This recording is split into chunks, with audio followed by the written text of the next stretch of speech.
Bem-vindos ao módulo Espiritualidade em João. O nosso texto de hoje é o capítulo 8, do verso 1 ao verso de número 59. O texto começa da seguinte forma: Jesus, entretanto, foi para o Monte das Oliveiras. O verso primeiro começa apresentando o cenário. O texto diz que Jesus foi para o Monte das Oliveiras. De madrugada voltou novamente para o templo e todo o povo ia ter com ele.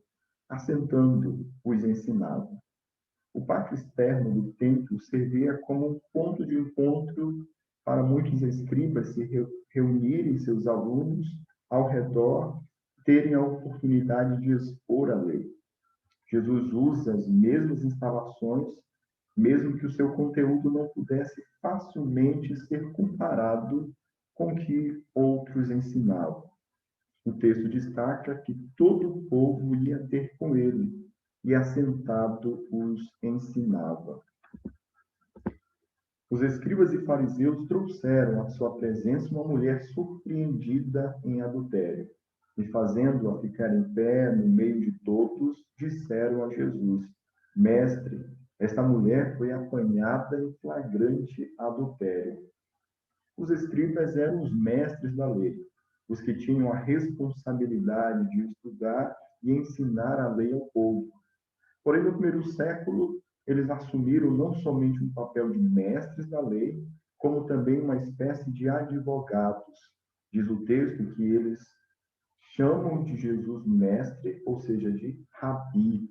Eles se aproximam, os escribas, e se referem a Jesus como o reconhecem como rabi, como mestre.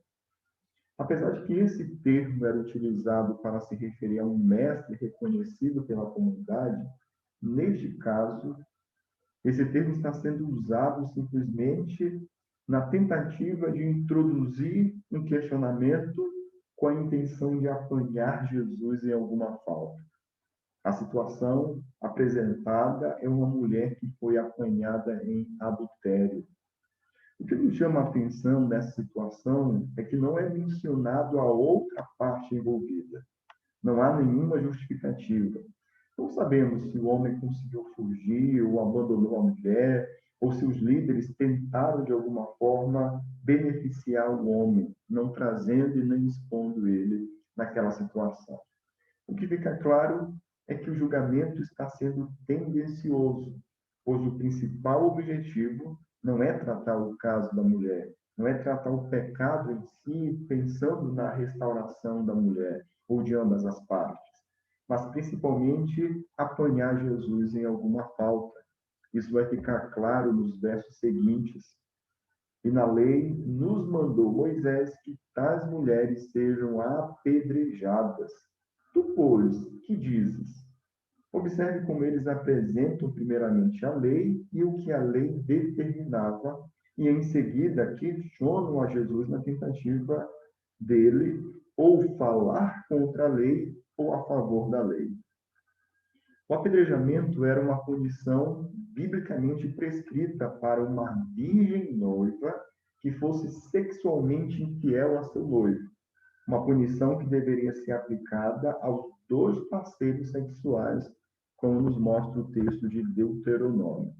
Se houver moça virgem, desposada, e o homem achar na cidade e se deitar com ela, então trareis ambos à porta daquela cidade e os apedrejareis, até que morram. A moça, porque não gritou na cidade, e o homem, porque humilhou a mulher do seu próximo. Assim eliminarás o mal do meio de ti. Verso de número 6.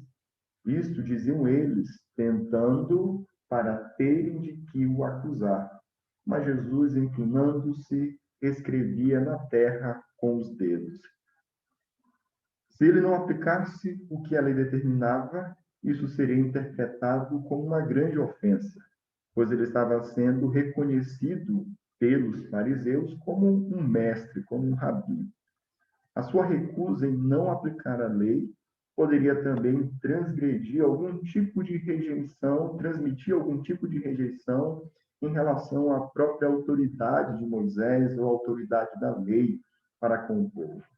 Se ele aplicasse o que a lei determinava, ele estava debaixo da jurisdição romana, algo importante que precisamos atentar, então ele poderia ser acusado de crime, pois somente os líderes romanos competentes poderiam, então, nessa época, sentenciar alguém à morte.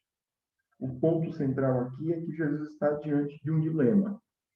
Diante dessa situação, diz o texto, mas Jesus, inclinando-se, escrevia na terra com o dedo. Não é possível saber aqui por que Jesus escreveu, nem muito menos o que ele escreveu. O que fica claro é que essa situação, essa ação de Jesus, essa atitude incomodou os líderes religiosos. Verso de número 7, nós percebemos isso. Como insistisse na pergunta, Jesus se levantou e lhes disse: aquele que dentre vós estiver sem pecado, seja o primeiro que lhe atire a pedra. E tornando a inclinar-se, continuou a escrever no chão. Jesus então responde fazendo uma citação da própria lei que eles estavam usando para incriminar e condenar a mulher. A citação que ele faz é de um texto de Deuteronômio. A parte da citação é basicamente a seguinte: aquele que dentre vós estiver sem pecado, seja o primeiro que atire a pedra. Perceba aqui como Deuteronômio 17 traz esse princípio. A mão das testemunhas será a primeira contra ele, para matá-lo, e depois a mão do povo, de todo o povo, assim eliminarás o mal do meio de ti.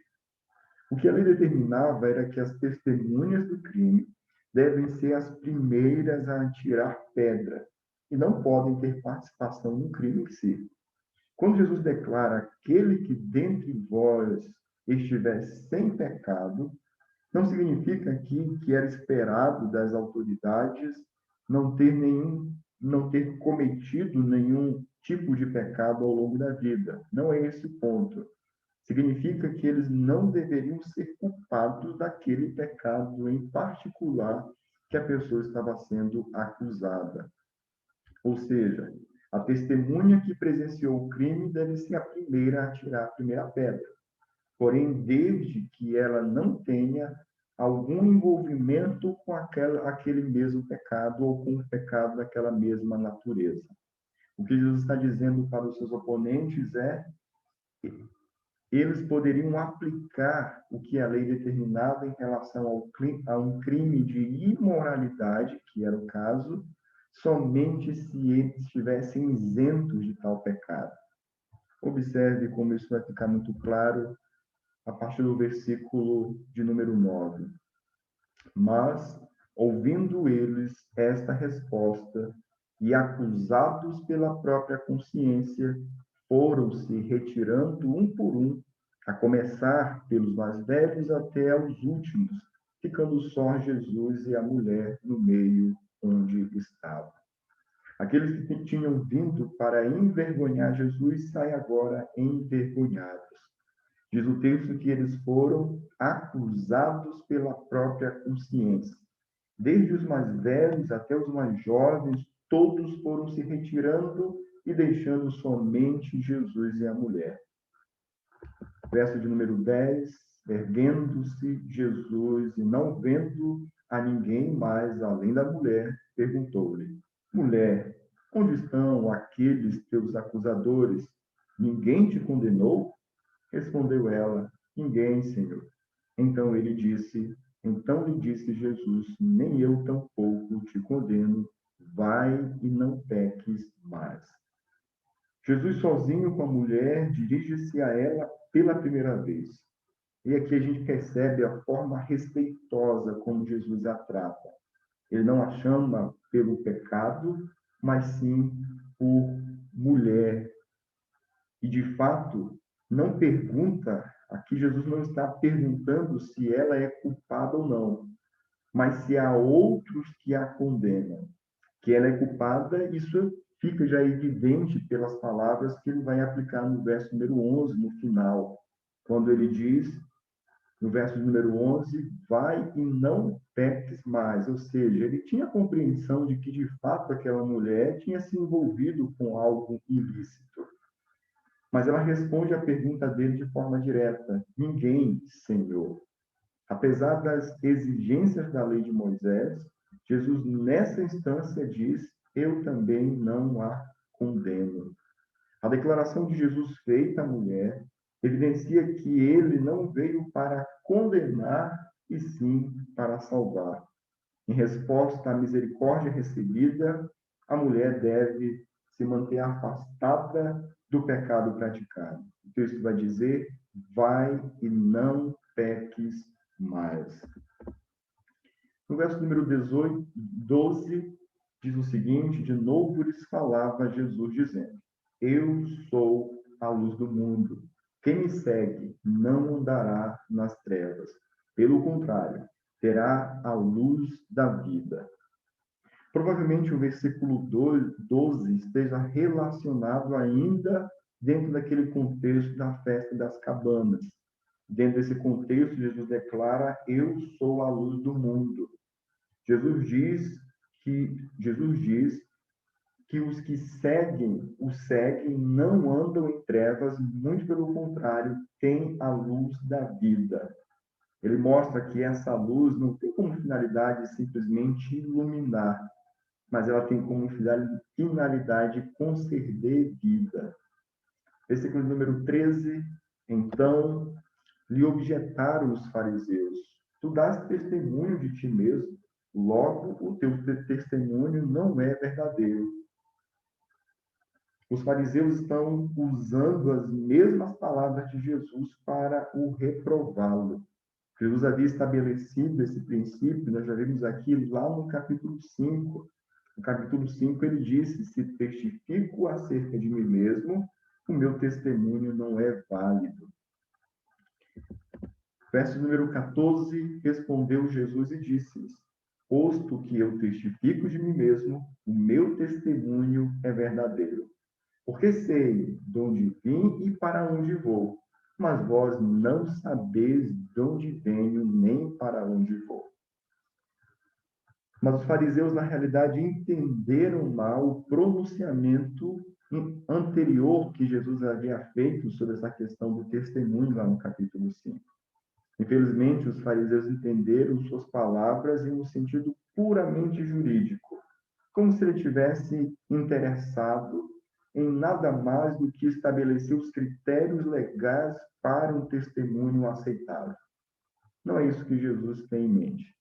Jesus afirma que o seu testemunho é verdadeiro e, em seguida, ele justifica por que o seu testemunho é verdadeiro. Porque sei de onde vim para onde vou, mas vós não sabeis de onde venho nem para onde vou. O que torna o seu testemunho verdadeiro é o fato dele saber a sua origem, de onde ele veio e para onde ele vai, e o que ele veio fazer. Porém, o mesmo não pode ser dito sobre seus oponentes, pois eles não sabem nem de onde Jesus veio, nem muito menos para onde ele vai. Verso número 15. Vós julgais segundo a carne, eu a ninguém julgo.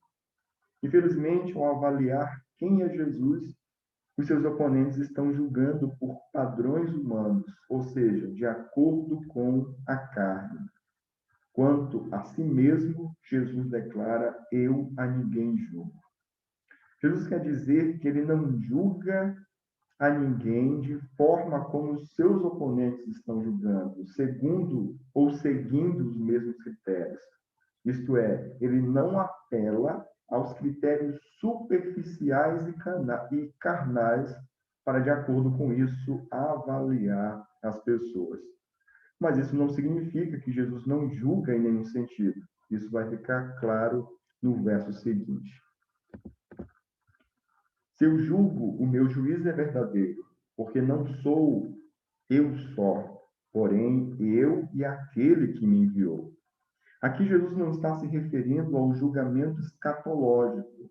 No capítulo número 5, no verso 27, já foi dito que esse tipo de julgamento foi confiado pelo Pai ao Filho. Não considerando, então, esse tipo de julgamento escatológico, Jesus diz que o seu julgamento é genuíno, pois ele não está sozinho, mas com o Pai que o enviou. Jesus julga somente conforme ele ouve do Pai, e assim o seu julgamento é verdadeiro. Jesus agora se volta para a base do argumento deles e diz o seguinte: receba o verso 17. Também na vossa lei está escrito que o testemunho de duas pessoas é verdadeiro. Eu testifico de mim mesmo e o Pai que me enviou também testifica de mim. Ou seja, o testemunho de Jesus era verdadeiro, não somente porque ele próprio dava testemunho de si, mas porque o Pai também testemunhava acerca dele. Portanto, todas as condições exigidas pela lei para a legitimidade do testemunho são cumpridas e são percebidas na pessoa e no testemunho de Cristo, na sua mensagem, o que torna, portanto, o seu testemunho verdadeiro. Ao afirmar que o seu testemunho é verdadeiro por causa do testemunho do seu Pai, que o enviou e testifica dele, os oponentes de Jesus, então, perguntam: onde está teu Pai? Respondeu Jesus: não me conheceis a mim, nem a meu Pai. Se conhecesses a mim, também conhecerias a meu Pai. Os fariseus, pela pergunta que faz, estão admitindo que eles realmente não sabem quem é Jesus.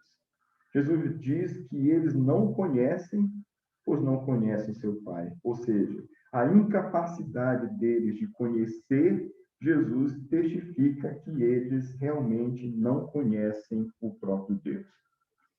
João termina esse diálogo focando novamente no cenário. Proferiu ele essas palavras no lugar do gasofilácio, quando ensinava no templo e ninguém o prendeu, porque não era ainda chegada a sua hora. O ponto principal que João quer destacar é que ninguém o prendeu, porque a sua hora ainda não havia chegado. Observe que a cada vez que João registra essa expressão, porque não era ainda chegada a sua hora, a tensão vai só aumentando.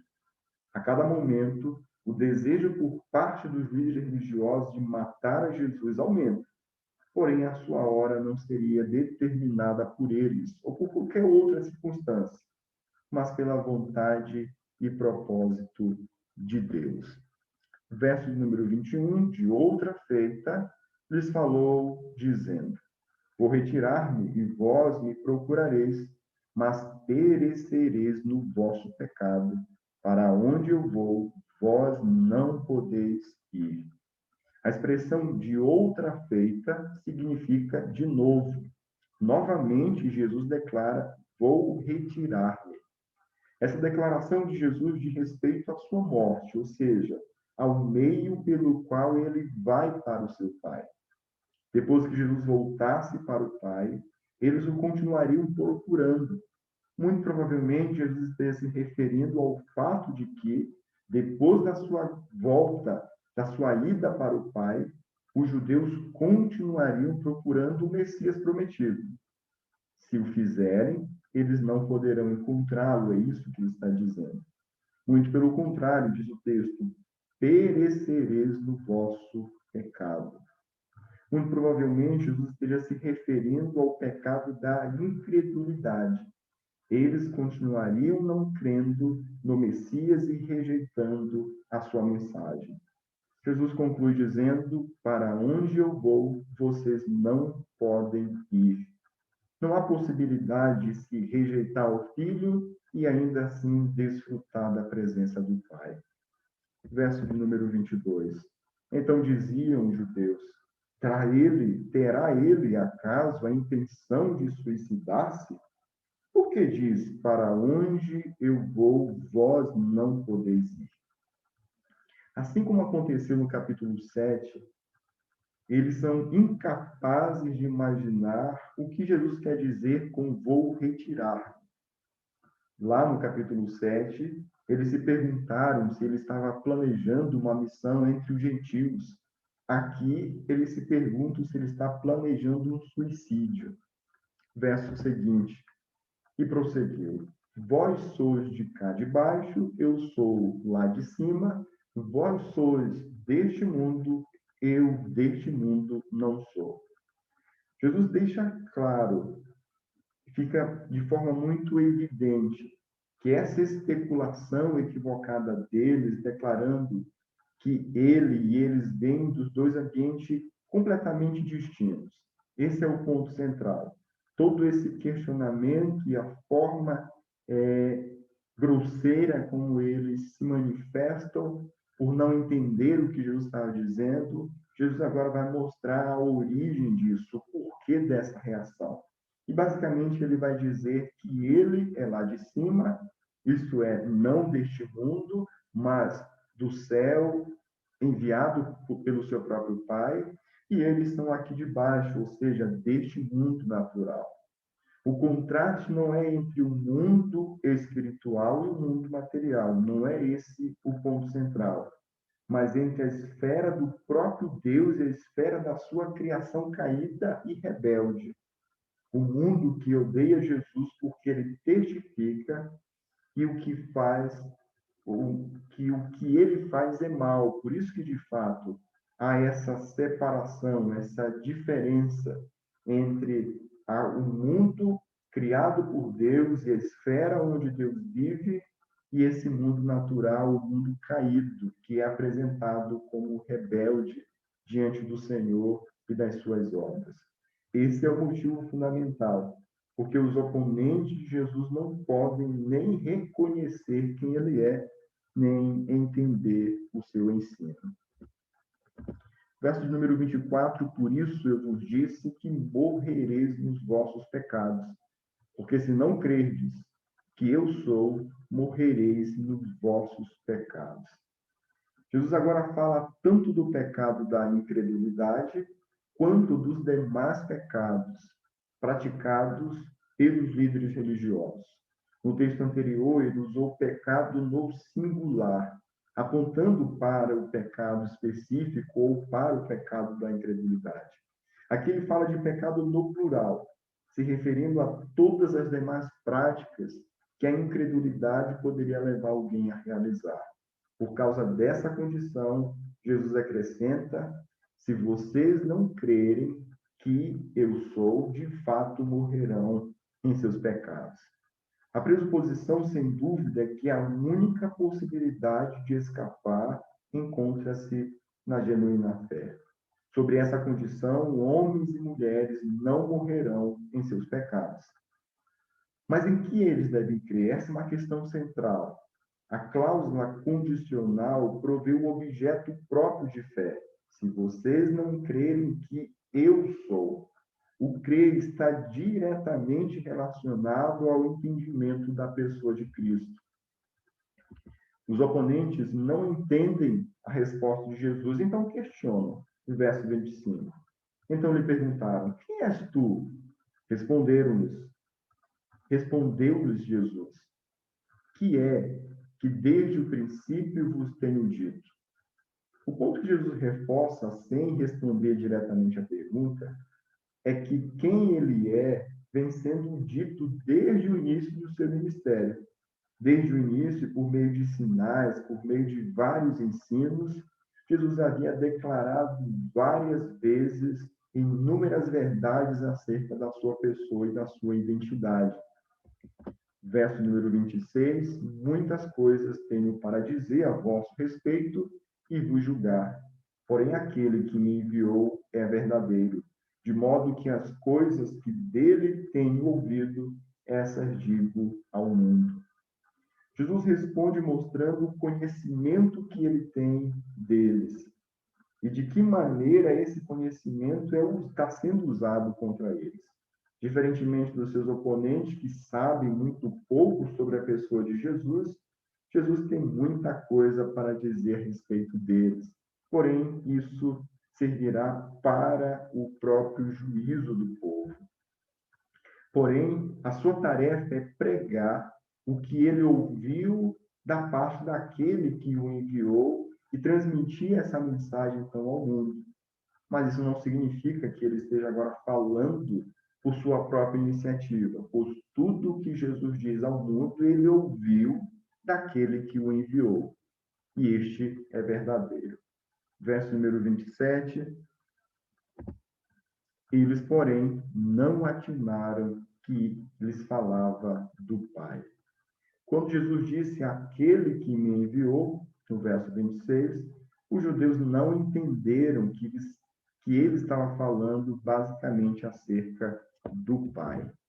Verso número 28, disse-lhe Jesus: quando levantardes o Filho do Homem, então sabereis que eu sou e que nada faço por mim mesmo, mas falo como o Pai me enviou. Quando acontecerá a plena revelação de quem é Jesus? Essa é a questão que o texto aponta. Quando a sua glória será mais plenamente revelada? Segundo o texto, isso acontecerá quando o Filho do Homem for levantado, for elevado até a presença de seu Pai, retornando então para a glória que ele tinha antes da criação do mundo. Observe que uma das funções, então, da crucificação, da morte de Cristo por meio da cruz do Calvário, vai ser revelar plenamente quem é o próprio Senhor Jesus Cristo. E somente nesse momento é que os judeus saberão a verdade. Jesus continua e diz: e que nada faço por mim mesmo, mas falo como o Pai me ensinou. Jesus reforça um argumento que ele já desenvolveu até esse momento, em alguns momentos, desde o capítulo 3.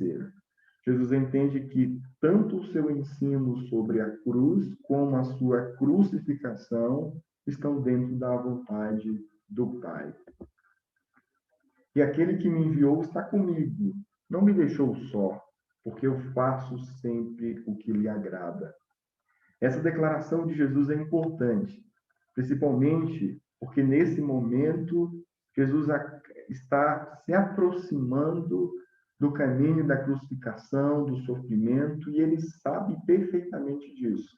A convicção que ele tem é que até mesmo nesse momento de sofrimento, de morte, ele não estará sozinho, mas o Pai estará com ele. Essa convicção da presença de Deus vem por meio da sua inteira dependência e submissão à vontade do Pai. Por isso ele declara: porque eu faço sempre o que lhe agrada. Ditas estas coisas, muitos creram nele. Essa declaração precisa ser entendida dentro do cenário de todo o capítulo. Já fomos informados no Evangelho de João que é necessário que a fé seja autenticada pela pessoa de Cristo, para que essa pessoa faça realmente parte do reino de Deus. Nesse caso, essa declaração de que muitos creram nele está em um contexto de um conhecimento ainda limitado e até mesmo confuso sobre quem é Jesus. Nós vimos isso ao longo desse capítulo. Portanto, precisamos nos perguntar: será que essa fé é verdadeira? A natureza dessa fé vai ficar bem clara no restante do capítulo. Então, a gente vai deixar para responder essa pergunta ao longo do nosso texto. Verso número 31, disse, pois, Jesus aos judeus que haviam crido nele: se vós permanecerdes na minha palavra, sois verdadeiramente meus discípulos. Jesus começa o verso 31 falando aos que haviam crido nele. Aqui está essa conexão, ela é extremamente importante. Esse é um tema que João tem trabalhado em alguns momentos, a questão da fé instável. Lá no capítulo 2, no verso 23, as muitas pessoas que creram em seu nome, quando viram os sinais miraculosos que Jesus estava fazendo, mostraram ter uma fé não confiável. O mesmo tema da fé inadequada aparece novamente no capítulo 6, no verso 60, em que muitos dos discípulos de Jesus o abandonaram após o discurso de Jesus.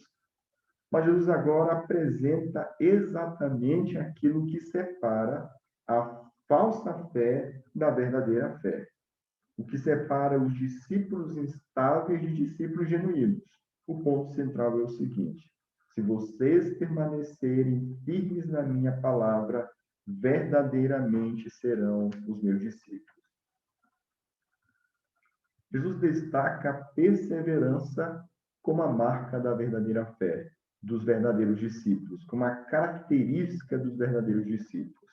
Um crente genuíno permanece na palavra de Jesus. A pessoa a obedece, procura entendê-la melhor e a acha mais preciosa, mais controladora, precisamente quando outras forças se opõem categoricamente a ela. Essa é a essência, essa é a característica daquele que verdadeiramente é um discípulo de Cristo. O texto, então, no verso 32, diz: E conhecereis a verdade, e a verdade vos libertará. Aqueles que permanecem nele são aqueles que conhecem a verdade, ou seja, aqueles que entendem verdadeiramente quem é Jesus e qual a sua função no reino de Deus. Esses são libertos, diz o texto. Observe agora como os discípulos de Jesus questionam quanto à natureza dessa liberdade, que é desfrutada por meio do permanecer e conhecer ao Filho. Responderam-lhe, somos descendência de Abraão e jamais fomos escravos de alguém. Como dizes tu, sereis livre? Observe como o conceito de escravidão deles está diretamente ligado à questão de genealogia e de descendência. Eles declaram: somos descendência de Abraão. Ou seja, nós somos livres, pois herdamos por nascimento a liberdade que era desfrutada por nosso pai Abraão. Então, eles questionam: como dizes tu, sereis livres? Nos versículos 34 até agora, os versos 36, Jesus passa agora a explicar o que ele quer dizer com liberdade e escravidão. Perceba como ele vai desenvolver isso. Replicou-lhes Jesus: em verdade vos digo, todo o que comete pecado é escravo do pecado. Perceba já de forma imediata que, enquanto os oponentes de Jesus estavam pensando em escravidão em um aspecto genealógico, de descendência, biológico, Jesus agora vai redirecioná-los para o elemento ou para o fator que pode colocar alguém na condição de escravo. Jesus aponta para a prática do pecado como uma forma de escravidão. Para Jesus, a verdadeira escravidão não acontece de maneira política, nem muito menos de forma hereditária, como eles estavam pensando, mas pela nossa relação com o pecado. Os ouvintes de Jesus, com certeza, estavam pensando em escravidão como algo que nos impede de ir e vir, ou nos obriga a uma condição indigna, socialmente falando.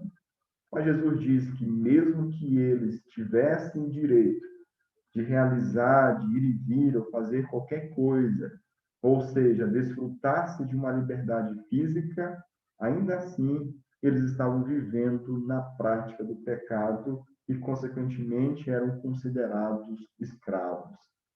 No versículo seguinte, Jesus passa agora a abordar não mais o que significa essa escravidão, mas o status de um escravo. O escravo não fica sempre na casa, o filho, sim, para sempre. O texto foca no status do filho e do escravo. O escravo não tem segurança, ou seja, ele não pode desfrutar de uma posição na casa de forma permanente, diferentemente do filho, que, por pertencer à família, desfruta dessa posição de forma permanente.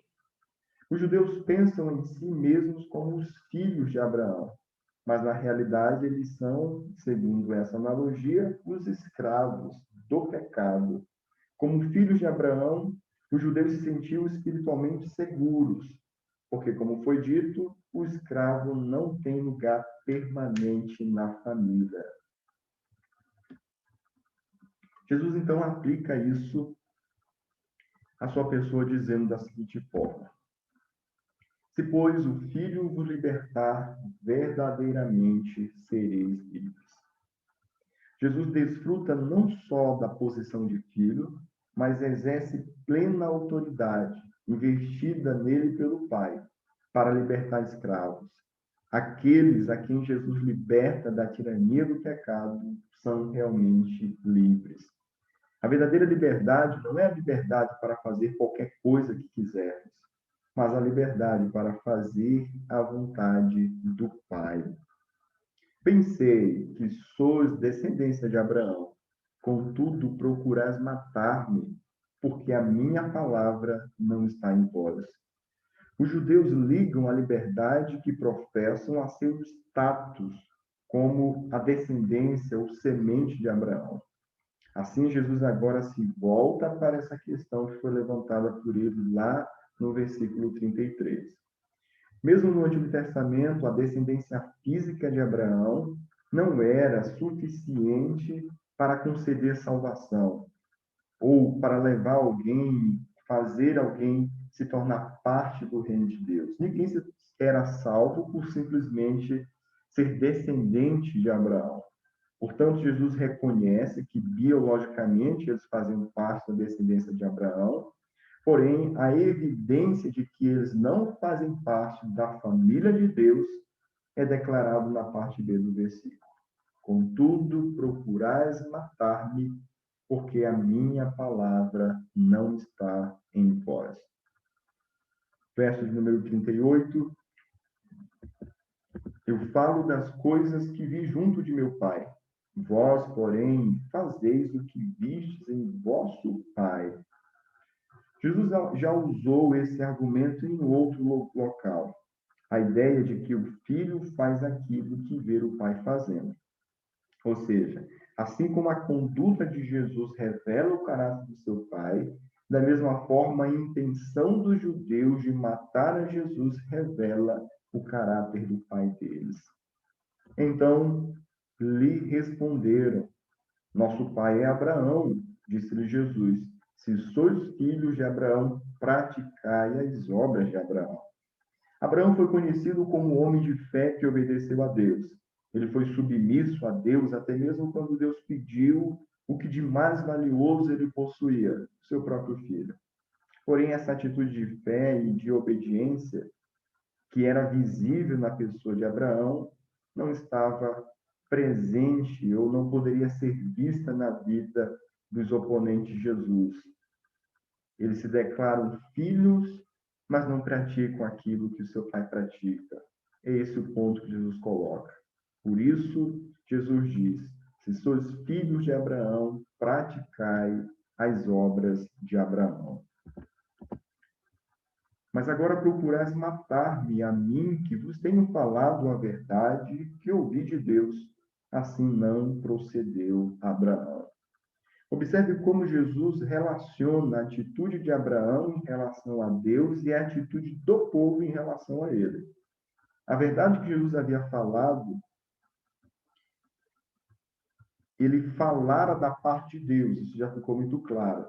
Portanto, ao se manifestar contra Jesus, desejando a sua própria morte, essa era uma atitude de hostilidade do povo contra o próprio Deus. Isso não aconteceu com Abraão. A atitude de Abraão para com Deus foi uma atitude de obediência e uma atitude de submissão.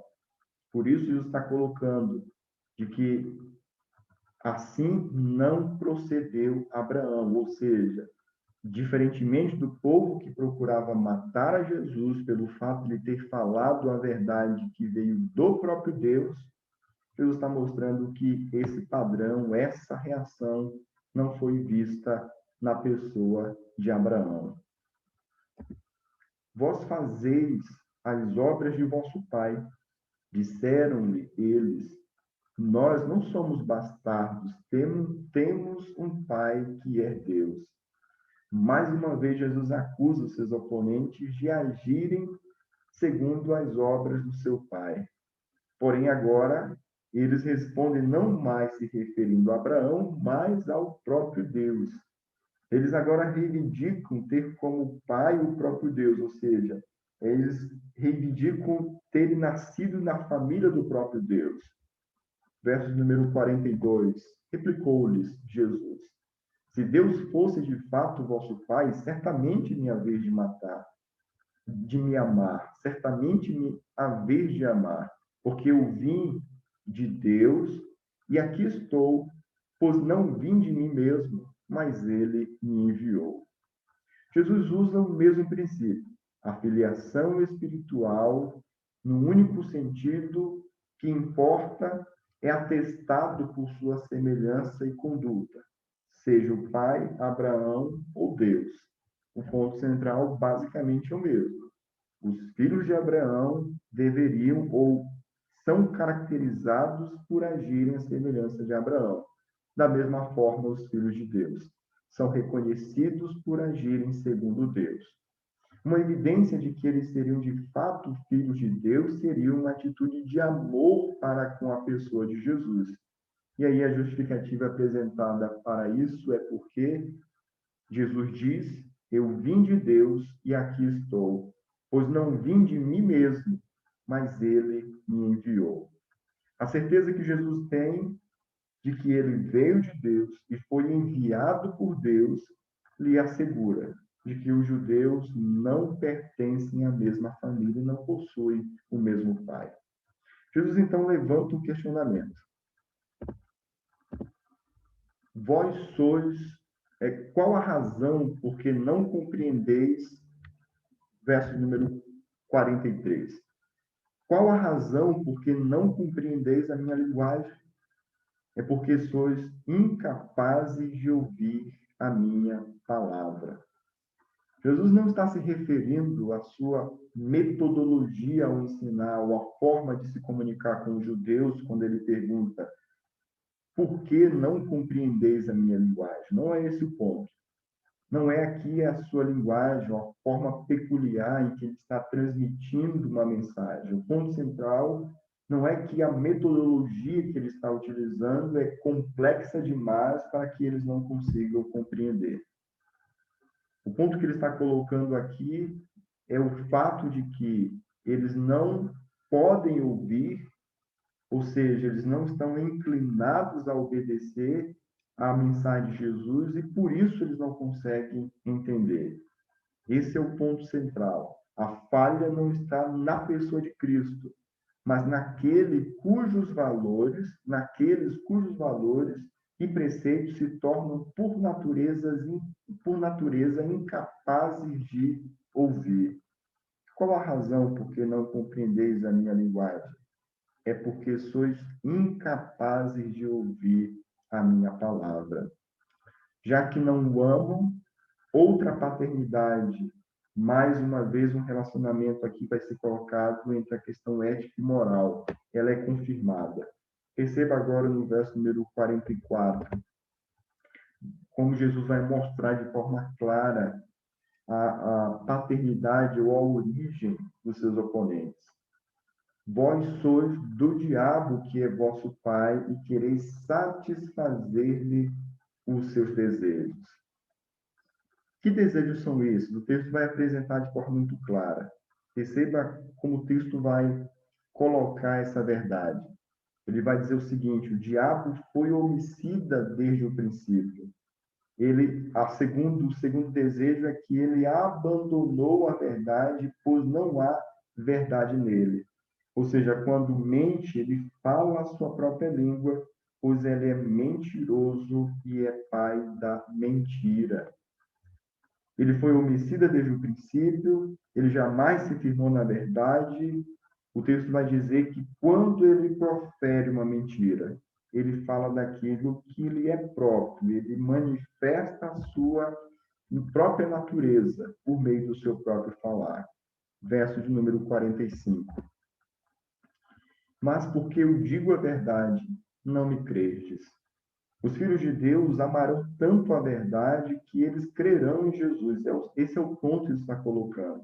Os filhos do diabo serão tão caracterizados por mentiras que eles não serão capazes de aceitar a verdade. Precisamente porque eles digam a verdade. Esse é a forma como Jesus coloca. Mas porque eu digo a verdade, não me credes. Quem dentre vós, quem dentre vós me convence de pecado? Eu vos digo a verdade, porque razão não me credes. Jesus não pergunta se alguma pessoa pensa que ele é culpado de algum pecado. Claramente, nós já vimos isso lá desde o capítulo 5. Muitos pensavam que Jesus era culpado, não só de violar o sábado, mas também de blasfêmia, porque ele havia se autodeclarado ser semelhante ao próprio Deus. A pergunta, portanto, é se alguém pode provar que ele é culpado de pecado. Seus oponentes não podem provar que ele é culpado de pecado. Isso não é porque ele peca com um incrível grau de segredo, não, mas porque ele não peca, ou seja, ele nunca foi culpado. Ele conclui a pergunta da seguinte forma: por que razão não me credes? A razão, então, ela é apresentada no verso seguinte. Quem é de Deus ouve as palavras de Deus. Por isso não me dais ouvidos, porque não sois de Deus. A razão é que somente alguém que pertence a Deus ouve o que Deus diz. A conclusão é inevitável, Jesus coloca. Vocês não ouvem porque não pertencem a Deus. Observe agora como os judeus respondem a Jesus. Eles não conseguem convencer a Jesus e agora então eles novamente passam a acusá-lo.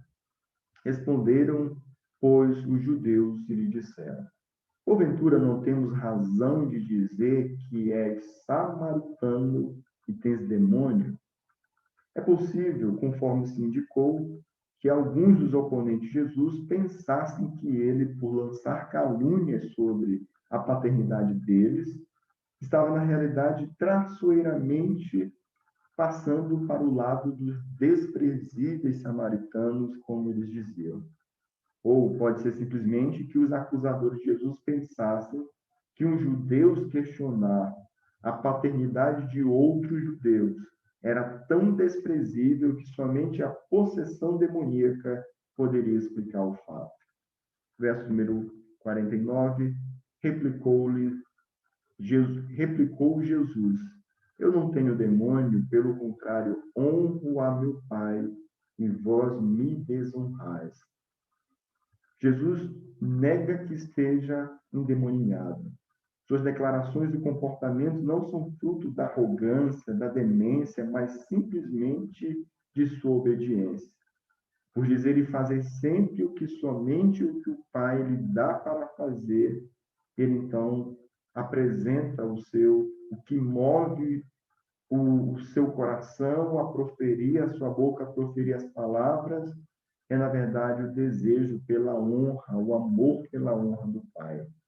Recusando-se a responder positivamente aquelas mesmas palavras e feitos, seus ouvintes o desonram e, portanto, também desonram aquele que o enviou.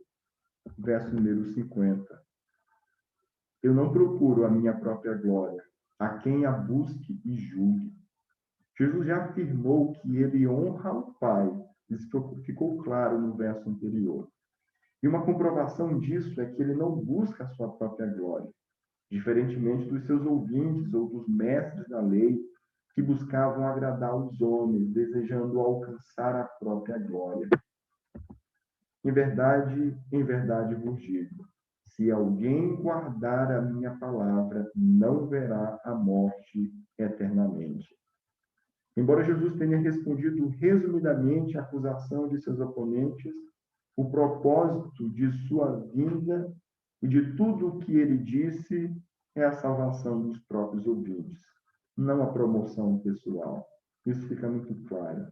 Quando ele volta para o ponto central, afirmando de que se alguém guardar sua palavra, essa pessoa viverá eternamente. Jesus novamente declara que se alguém guardar a sua palavra, ou seja, se alguém crer, se alguém se apegar a ela, se alguém obedecer e viver por ela, essa pessoa jamais morrerá eternamente. Afinal de contas, Jesus tem as palavras de vida eterna. Disseram-lhes os judeus: agora estamos certos de que tens demônio. Abraão morreu e também os profetas, e tu dizes: se alguém guardar a minha palavra, não provará morte eternamente? Para os judeus, pensando no aspecto estritamente literal e físico, essas expressões todas se referem à morte do corpo, uma questão de importância relativamente pequena nesse momento para Jesus. Eles reconhecem que Abraão ouviu a voz de Deus, a palavra de Deus, porém, ele morreu. Os profetas também ouviram a palavra de Deus, porém, também morreram. Jesus sugeriu que a palavra dele é superior ao que Abraão e os profetas transmitiram a outros, de forma que se alguém guarda a palavra dele, essa pessoa então não prova a morte. Para eles é tão absurdo que somente uma ilusão, uma possessão demoníaca poderia explicar toda aquela situação. Por isso eles declaram: agora estamos certos de que tens demônio. Verso de número 55, verso de número 53. É maior do que Abraão, nosso pai, que morreu. Também os profetas morreram. Quem, pois, te fazes ser? Verso número 54, respondeu Jesus: se eu me glorifico a mim mesmo, a minha glória nada é. Quem me glorifica é meu Pai, o que vós dizeis que é vosso Deus. Jesus refuta qualquer sugestão de que ele esteja se promovendo. Ele sabe muito bem que qualquer louvor de si mesmo, qualquer elogio de si mesmo, independente da glória de Deus, isso não significa nada. Por isso que ele, por isso que sua própria submissão é tão absoluta. Ao mesmo tempo, Jesus insiste que o Pai é quem glorifica. Da perspectiva de Jesus, a ironia é que seus oponentes declaram esse Deus como deles, mas não manifestam nenhum conhecimento profundo do compromisso desse Deus com a glorificação do próprio Jesus Cristo. A natureza dessa glorificação, é claro, não está na manifestação pública que alguns poderiam apreciar, mas, como vai ficar claro no Evangelho de João, mas na ignomínia da cruz e, consequentemente, retorno de Jesus para a glória do Pai com o Filho. E essa glorificação, então, alcançará o seu estado mais amplo. Verso número 55. Entretanto, vós não tendes conhecido, eu, porém, o conheço. Se eu disser que não o conheço, serei como vós, mentiroso. Mas eu o conheço e guardo a sua palavra. Jesus insiste que, bem diferente de seus oponentes, ele realmente conhece a Deus. Para ele, negar tal conhecimento faria com que ele fosse um mentiroso, em que os seus oponentes se tornaram quando disseram que o conheciam. Jesus conhece a Deus e invariavelmente guarda a sua palavra. Em João, o conhecimento de Deus não pode ser dissociado de obediência. Verso de número 56. Abraão, vosso pai, alegrou-se por ver o meu dia, viu e regozijou-se. Aqui, evento ou situação na vida de Abraão poderia corretamente ser atribuída a esse forte regozijar-se, como diz o texto, quando ele viu e regozijou-se. Não sabemos exatamente a que momento da história de Abraão Jesus está se referindo. O ponto de tensão surgiu por causa da forma que Jesus se expressa. Ele não diz: Abraão, pai de vocês, regozijou-se em ver a era messiânica. Mas ele diz: Abraão, pai de vocês, regozijou-se em ver o meu dia. O dia do Senhor tornou-se o dia de Jesus. Essa a parte chocante do texto. Perguntaram-lhe, pois, os judeus: ainda não tem 50 anos e viste Abraão? Novamente, os judeus não entendem as palavras de Jesus, entendem simplesmente de forma literal e não conseguem apreender o verdadeiro sentido. O questionamento deles, que é levantado por eles, é: Como você pode afirmar ter visto Abraão se você tem apenas 50 anos? Não faz sentido. Jesus responde apontando para a sua então pré-existência. Respondeu-lhes Jesus: em verdade vos digo, antes que Abraão existisse, eu sou. Essa verdade já ficou clara no prólogo do Evangelho de João. Jesus é o Deus pré-existente, aquele que não tem início, nem meio, nem fim. Dessa forma, ele aponta para a sua superioridade em relação a Abraão. O texto conclui: então pegaram em pedras para atirarem nele, mas Jesus se ocultou e saiu do templo. A lei previa apedrejamento em caso de blasfêmia. Por isso, os judeus se preparam, pegam em pedras, então, com o objetivo de executar a Jesus.